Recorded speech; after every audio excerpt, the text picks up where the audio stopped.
Do heavy animalic notes add to the scent's elegance, or do they just stink? Hello, welcome back to Seldomly Often. I'm Daniel, today we're talking fragrances, and this is a practical review of Salome by Papillon. These reviews are for fragrances that I have a lot of experience with, multiple wears in many situations, and I'm meant to give you a general idea of what it feels to wear the scent. As per usual, I do a lot of research before buying fragrances, but I don't really like to go into details about notes and accords, as I don't think that they help the end user. I'd rather talk about the wear experience as a whole. After recently reviewing Anubis, we're back with another scent from the house of Papillon. This one here, Salome, is my second bottle from the brand. And if you've seen my unboxing video that went live somewhere mid-January, you know that I've got these together and they have been absolutely beautiful. I really like the house of Papillon. I've been really deep into experiencing them, both these bottles and the samples that I have. It's really amazing stuff, really high-end perfumery that has a lot of heart and soul into them. As a brand that I would categorize almost as an uber niche house, Liz Morris mainly creates these perfumes for herself and for her close ones. As I said, she really puts her heart and soul into this stuff, and she really talks about her life and just her life experiences. A lot of her perfumes are inspired and dedicated to things that are close to her. Ipona, her last creation, was dedicated to her horse. Bengal Rouge was dedicated to her cat, Angelique to her daughter when she was a newborn, and even Hera, she designed that as her daughter's wedding fragrance. So amazing stuff. I really like it when perfumers just pour their life into their products. It adds so much character, it adds so much nuance, so much love to the fragrances. And in a similar way to cooking, when you add a lot of love to the craft, when you add a lot of love to these designs, to these creations, and in this case perfumes, it adds a level of depth and complexity which is completely unheard of in mainstream designer houses. I already covered Anubis being the most popular from the brand, hands down. I blind bought that together with Salome, another very popular one from the brand. This is a very difficult perfume and I'm actually quite puzzled by its popularity. Maybe it's popular because it's known to be very stinky, very animalic, very filthy and skanky. And by all means, I can confirm all these things. But there's something about this which makes it also incredibly beautiful, elegant, and just, I don't know, it's comfortable. This is a very comfortable perfume, to me at least. It feels like a warm hug from a loved one. And even Liz Morris herself, when talking about this fragrance, yes, she refers to it as like the smell of sex on skin, but she talks about it in a very sensual way. It's a very romantic fragrance. This, as the name implies, is inspired by the biblical character of Salome and her famous dance of the seven veils. A very seductive dance at that. I can attest to the seduction quality of this fragrance. It's not one of those panty droppers or compliment getters whatsoever, but it has this aura, it has this power, it has this magnetism that really draws people in. And despite appearing objectively very stinky and skanky, it has this magical aura around it that really is incredibly appealing and addicting. As you may know, I'm definitely not one to reference notes and to take them at heart, especially the stuff that's listed on Fragrantica. But I do remember one note from this. It has hyraceum. Hyraceum is an ingredient which is known to be incredibly stinky, incredibly animalic and fecal.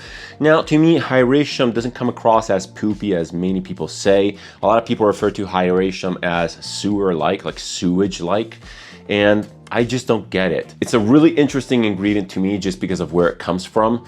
And one of my favorite fragrances ever is also based on hyraceum. It's obviously Hyrax by Zoologist. And Hyrax by Zoologist actually has a lot in common with this fragrance. If you've seen my review about that, that is an incredibly skanky, stinky fragrance, which is almost like an experiment in perfumery, like a statement in perfumery.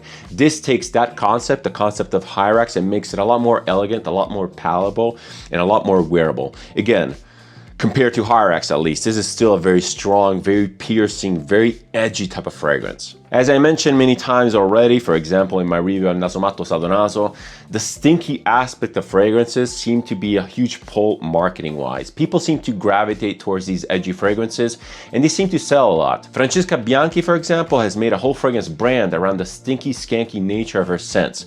One of her fragrances, actually, Under My Skin, smells remarkably similar to Salome. I do think that this is superior in every way, in the elegance, in the skanky department, and just overall the vibe. This is absolutely beautiful and superior to pretty much everything that I smelled out there. And despite all these edgy opinions that surround this scent, Salome is ultimately actually a very vintagey leather chypre, but we're going to talk about the scent profile and wear experience after we cover the presentation. When it comes to presentation, Papillon fragrances are a little bit middle of the road. If you want a full breakdown of the unboxing, go watch my video where I received this one and Anubis. In that video, you can see that my bottle of Anubis had actually a faulty cap. It was very, very loose. This one has the opposite problem. It's incredibly stiff. And even the people in the comments said that Papillon is a little bit subject to quality control issues. Other than the really tight cap, my bottle of Salome has been pretty uneventful. The cap itself is fairly cheap feeling. It's this plastic opaque thing that kind of looks good from afar. But again, when you pick it up, it feels just completely part spin. It's really, really cheap. Even this like metal ring here, I'm not even sure if it's metal. It might be some sort of a painted plastic. This whole cap just feels a little bit too plasticky and light for my taste. Even the atomizer is pretty middle of the road. Let's give it a couple sprays. I've been wearing this as my scent of the day today and as my scent of the day yesterday. I'll get to that specifically later because there's something I have to say about this fragrance. But yeah, it's very, very potent. It's very, very beautiful. Definitely a nose catcher in the office. No one said anything. I didn't even get bad looks, but it's very, very noticeable and incredibly long lasting. The rest of the presentation, touching upon the bottle, is pretty standard. The bottle feels a little bit cheap. Again, you can really see the seams. The printing on here is decent. On my bottle of Anubis, it was already kind of scraping off. The glass itself is not super clear. An interesting thing about the liquids in this one here and Anubis is that both of the liquids are not necessarily clear. They're kind of cloudy. There's something floating around in here. I think that the liquid color is awesome. It perfectly reflects the smell of the fragrance, the intensity of the fragrance. And yeah, overall presentation is not that great. Even the box is very, very simple. And again, you can look at that in my unboxing video. Overall, pretty mid, not that impressive, not even that fun to unbox. That being said, when it comes to price, I do feel that Papillon fragrances are very, very well priced. These are actually 140 pounds or something like that, which brings them pretty much in line with the Francesca Bianchi's offerings as per cost per ml. That's really, really good, especially for that immense quality you get in these bottles. The only issue that I have is not necessarily price related, but it's more distribution related. These are very difficult to come by and have shipped in Switzerland, and it gets pricey really fast if you start factoring in customs and taxes, etc. Thankfully, I found a retailer in Europe that ships tax-free, so I can pay my own taxes and customs when these come in. It has been a little bit on a nuisance just because the process takes a little bit longer than expected, but ultimately I got the fragrances. I'm happy about it. In the US, I'm not really sure how these are distributed or if they're even available or how much they cost. So do your digging, but you might have to pay retail. I doubt that these will be available at discounters. All right, time to jump into the scent profile and wear experience for Salome. What does this actually smell like? Before covering the scent profile, I just want to quickly touch upon the thing that I mentioned during the presentation section of this review. I said that I've been wearing this as my scent of the day today and yesterday, and even all the other times that I wore it, every time I wore this fragrance, I got a massive allergic reaction. My skin just blows up and gets really, really red. Here, you can see two giant red spots. These are actually from yesterday's wear, and today I did not wear it on skin. I mean, I just sprayed it here. I'm expecting my skin to kind of blow up, so I'm gonna be washing it off right after this review. But yeah, I'm gonna be probably selling this off just because I cannot wear it on skin, and this, unfortunately, is one of those scents that really deserves and requires the skin to really give its full colors, as most other Papillon do. And by the way, this is not the first time that a modern fragrance gave me an allergic reaction. Unfortunately, I tend to get allergic reactions also from Overture Man by Amouage, and also some other fragrances that I really can't pinpoint just because sometimes I wear them and I forget about them and I just realize the next day that I have a giant rash. And these rashes last a long time. They're not painful per se, but my skin is very, very tender and they're kind of itchy and they just take forever to go away. So there's that. And you know what? When they talk about reformulations due to IFRA's recommendations, etc., I kind of have to get behind that because there's nothing worse than wearing your favorite fragrance and just getting a giant rash. I'd rather have a slightly less potent or maybe even a more synthetic alternative to that just doesn't give me a rash. It sucks. It sucks to have a rash. It sucks for those getting an allergic reaction. I don't even have that bad of an allergic reaction. Some people might have a much worse allergic reaction, and that's just not cool. And I know that some brands, especially the more artisanal ones, don't really abide to the IFRA regulations or recommendations. The first one that comes to mind is Registradore, which uses high quality naturals in high quantity. I never got an allergic reaction by Risladore, but I don't really know what it's due to. I don't know what's in here which is giving me an allergic reaction. But at the very least, you should have a disclaimer. And if you want to try it, do it at your own risk. Overall, unfortunately, I'm glad that the bigger brands abide to the IFRA regulations because, again, there's nothing worse than wearing a fragrance and just getting an allergic reaction from it. It's just not worth it. Closing that parenthesis, let's go back to the scent profile description for Salome. So how to describe this? This, as I mentioned before, is basically a very potent, very beautiful and elegant vintage leathery chypre. A leathery chypre at that with strong animalic components which go beyond the usual leather feeling. I've even been told that this smells horsey, but there's a lot of people with horses around here, so it might be a more common image, a more common smell to be associated with. I have to be honest, the leather component in this was not straightforward to me at all. I don't associate leather to this very balsamic, very ammonia-like smell. A very pungent ammonia animalic smell that's a little bit pissy. I also talked about this in my review for Hyrax. As a little bit of a nail polish remover type of smell, which elevates all the components and basically brings the whole fragrance scent profile in the mid to high tone. It's a really interesting fragrance because scent profile-wise and tonal range-wise, you can pretty much wear this in every season. But at the same time, it's so ammonia filled, it's so pungent, it's so kind of overwhelming, which makes it ultimately kind of unwearable for most people. In order to properly enjoy this, you just kind of have to surrender to the scent profile. You have to let it do its thing. You have to give it time to really show its true elegance. It's absolutely incredible. When you do that, you get this incredible scent that just completely blends in with your skin. It just kind of feels like it's your skin itself that is emanating this incredible scent. So musky, so alluring, so endearing. It just brings people in. I find this scent, as I said before, incredibly addicting. I just find myself smelling my arm over and over again. It's just such a well-crafted, well-balanced scent. It's undeniably a good fragrance. Even if you don't like it, even if this is not for you, you just can't deny how good this thing is. Going back to what I actually pick up from the smell, let me try to break it down a little bit more for you. So this one here is actually a floral scent at heart. It has a lot of florals in here. There's a lot of jasmine, there's a lot of rose. There's even maybe some sort of a carnation, but the jasmine is definitely the big player in here. It's a very dirty, very furry, very heavy jasmine. It kind of reminds me of the jasmine in something like Amouage Gold Man, which by the way, I'll be referencing in my options. This is a very heavy floral. It's so heavy, it's so dense. It's not heavy in the sense of massive. It just feels like a super dense fog that you can almost cut through with a knife. It's just so dense. It feels like you're breathing in fog or like some sort of a smoke. It's not smoky whatsoever. It just smells like that. It smells like you're breathing in something that's a little bit more denser than air. Very, very interesting effect. Very interesting type of wear experience, I would say, because this permeates throughout the wear experience. And again, as I said, this is an incredibly long-lasting scent. That heaviness from the jasmine definitely is the thing that peters off from the opening down to the deepest of dry downs, but it's always there, it's always present. It almost has something that I would classify as a psychedelic effect. These insanely heavy florals combined with these very evaporative and powerful animalics, they put you in something similar to a stage of confusion. It's incredibly beautiful, very, very meditative, surprisingly. I find this incredibly relaxing. This is not one of those distracting, pungent scents to me. It's a very enveloping, very comforting scent, as I said before. It's so warm and in a way loving. It feels like the beautiful warm hug of a loved one.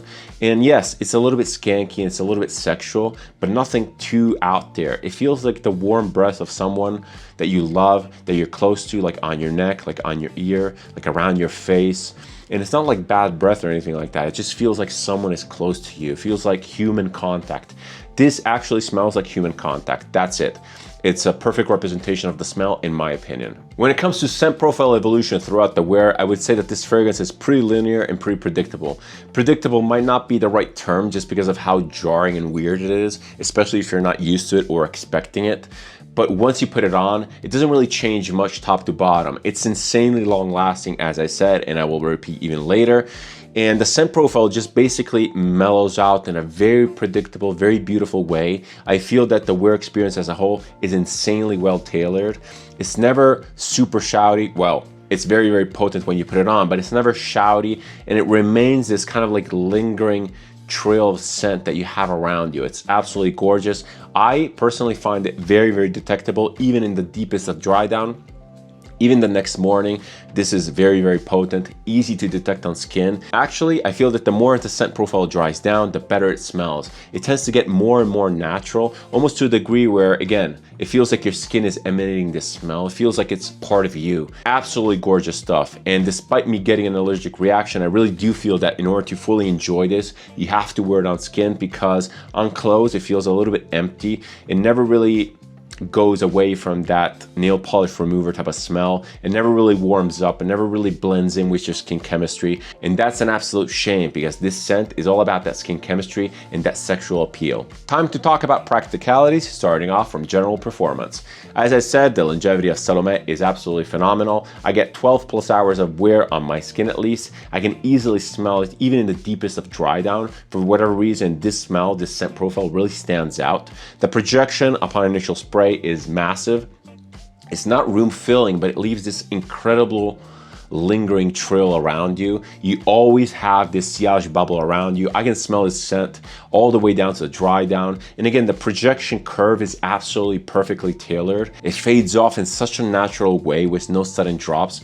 It's absolutely phenomenal in this regard. And I really do think that Liz Morris has really mastered the wear experience and the way she tailors the wear experience. This is common in also Anubis and in the other samples that I've worn. Incredible stuff. When it comes to versatility and use cases, Salome is a little bit of a mixed bag. This could potentially be your signature scent if you're not bothered by the animalics, if you maybe tone down the sprays, because this is again very potent and very long lasting. It's an incredibly beautiful vintage type of perfume that ultimately, if you don't tell anyone about it, if you don't tell anyone about the story of this, is actually quite mass appealing, meaning that it's not mass appealing per se. Obviously, it's a very edgy type of fragrance, but it does gather positive feedback. I never get compliments in general, and I would not be surprised if this continues the trend. But people around me, when I wear this, they're not put off. They're actually kind of like drawn in. No one has even had a weird face or any kind of like distasteful type of look. And I'm quite attuned to that, and I tend to notice that, because sometimes even fragrances that I wear that are not animalic, but are maybe like too sweet, too smoky, or just too intense, they provoke this visceral type of expression in people. This does not. This is very beautifully tailored and balanced. So ultimately it comes across as an incredibly beautiful and elegant and just high-class fragrance overall. That being said though, the use case for this fragrance is still kind of limited, just because it tends to wear very, very elegantly. It has this presence to it, almost like it's creating expectations. You could potentially wear this with more casual clothing if you have a very prominent personality, because again, it creates expectations. It has this sexual allure that you need to kind of like live up to.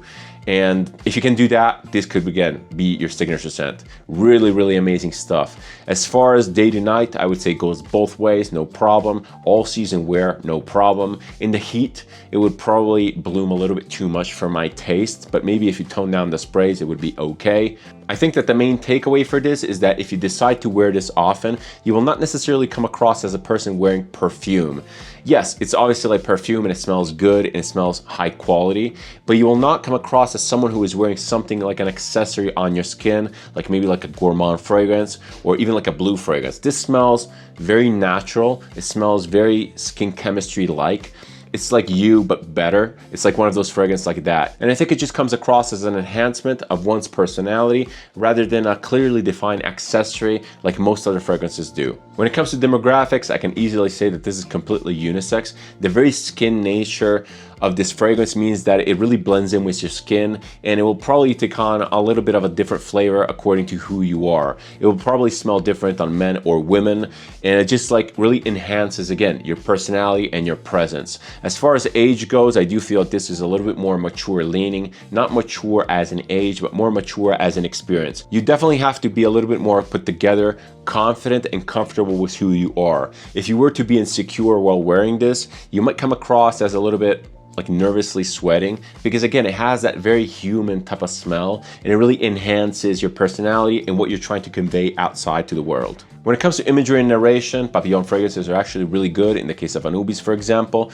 Salome doesn't really give me anything. It doesn't really bring me to a place or anything like that. It's more like an additive to your personality and to your skin chemistry. So it feels like a true perfumist perfume in that sense. It's obviously unconventional because it doesn't necessarily smell good per se.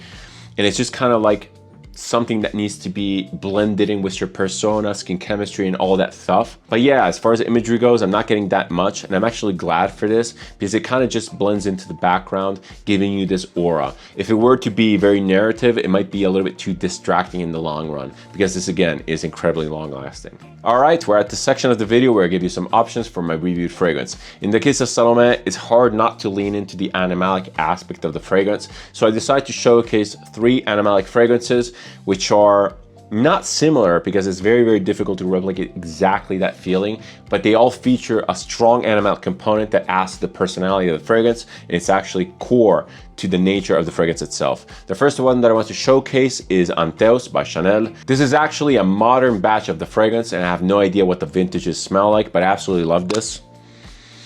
It's very, very clean, very uplifting, very masculine in a way. It has this gritty leather component, which is actually similar to Salome. It's a leather, non-leather to my nose. It's not super obvious. It has this floral fresh aspect to this, which is beautifully offset by the animalic component in here. This is not a difficult wear at all for me. It's animalic, yes, it's very obviously animalic, but this is so simple. It's so effortless. I don't know, it feels like, for whatever reason, I feel that this perfectly fits my persona, and it's strange because I don't deem myself one of those masculine men with hair in the chest and with brutish behavior, not like a bossy boss type of person. I'm very introverted, but this, for whatever reason, is so comforting to me. It's so comfortable to wear. I could probably signature scent this no problem if I would have to. I love this, and I'll never get rid of this. Every time I wear it, I don't wear it that often just because it's a little bit more simple, but every time I wear this, I get this like boost in confidence, this boost in energy. I just feel like I have a longer stride in my pace. I don't know how to put it better. It's really, really great. And if you haven't smelled Antaeus, it's a milestone in perfumery, a masterpiece in perfumery, and you have to get your nose on this even to just understand what it is. My second showcase is actually something which is much more similar to Salome. We're talking about Amouage Gold Man, as I hinted at before. This is a heavy, heavy jasmine scent. It's so incredibly elegant. It perfectly encapsulates Amouage as a house, but reframed in a very European, very French way. It's absolutely gorgeous. This is probably one of the best Amouages out there. It's not very palatable, it's not very popular. It's an incredibly difficult wear, even for me that I love it. It has to do with the immense elegance that this has. I always feel underdressed. I always feel put at the center of attention when I wear this. And again, I'm a fairly introverted person, and I don't like being at the center of attention. This is so potent. It's so overwhelming to a degree. I feel like everyone is looking at me when I wear this, and you have to really have balls of steel to properly pull this off. Otherwise, again, it might even have the opposite effect in making you look even more insecure than you are while wearing this. It's a masterpiece. I love it. It has so much depth and complexity in pure Amouage style. It has so much richness. This is so thick and so enveloping. It's so complex. It feels so high quality, regal to a degree. At the same time though, the incredibly strong animalic component in here, a very pissy civet, just permeates this scent and just leaves this massive like pheromone trail that's combining with these flowers. I don't know, I absolutely love it. I'm intoxicated every time I wear it. I have worn it to the office a couple times, but it just feels so out of place. I don't know where I would wear this, hence I haven't worn it much, just because again, I don't know where to wear it, and it's also incredibly potent, so 2 sprays are plenty for me. I just can't wear it any more than this, but I would love to find myself in a situation where I would just naturally reach for Gold Man, put it on, and just kind of like dominate the room. It's that good, it's that powerful, it's that regal and potent. Absolutely incredible. If you haven't smelled Gold Man, you have to give it a try because it's a masterpiece. My last choice, as per usual, is a little bit of an oddball. We're talking about Sacred Scarab by Zoologist. I absolutely love this. I love how it smells. It's so incredibly unique. I have nothing else in my collection that smells like this.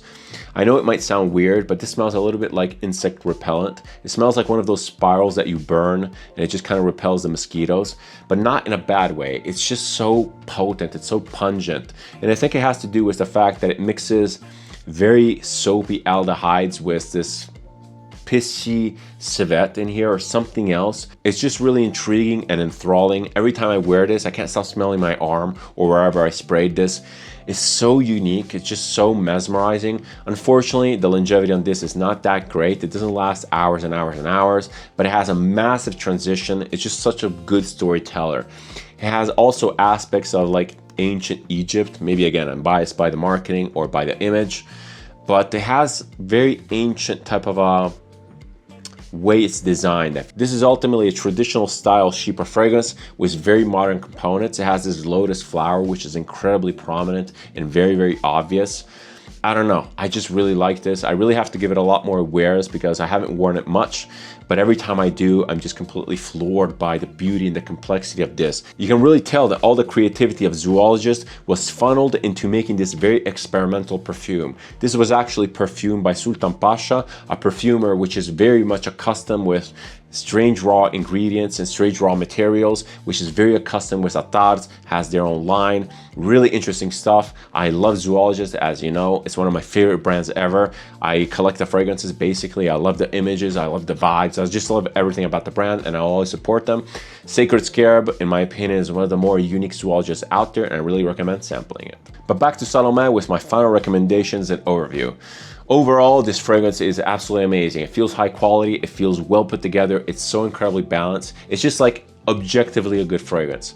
I love wearing it, I just love the vibe it gives me. I love how unique it is because it perfectly blends with your skin chemistry. It feels like you're not wearing anything, although you're just emanating, you're just pulsating out this incredible, strong pheromone type of smell. It's so sexy in a way. I find it very, very appealing. So to me, it's very sexy and very alluring and very addictive. I'm not necessarily sure how it's perceived outside. I have asked a couple people and they all said it smells good. And yeah, super unique, really, really great creation by Papillon. I just can't fault the house. All of the stuff is absolutely amazing. Unfortunately, as I said, I'm gonna have to trade this off just because it gives me an allergic reaction. And I'm not gonna compromise in wearing this like on clothes or on textile. I'll just not do it because this is designed to be worn on skin. So hopefully it goes to one of my contacts, which is not allergic to it, which can fully embrace it and enjoy it. And it's gonna be sad to see it go. I really applaud Liz Morris for pouring her heart and soul into these fragrances, making them incredibly characterful, incredibly unique. They actually smell remarkably unique one from another. She has a common DNA. I feel that the commonality of her fragrances is that they're all just excellent and high quality. But unlike something like Francesca Bianchi, which has a very, very identifiable backbone to her fragrances, Liz Morris has a lot of variety and there's a lot to explore. And that is what makes sampling and discovering her scents just so fun. I can't recommend Salome enough. I can't recommend Papillon enough as a house. We should have more houses dedicated to this type of a craft, to this type of love, and to this type of perfumery. The modern fragrance space would absolutely benefit from more artists taking inspiration from Liz Morris and her beautiful creations.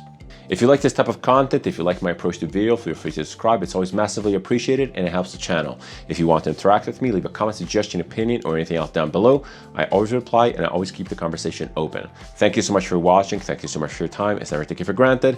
As per usual, many more reviews to come, many more videos to come. See you in the next one, and cheers.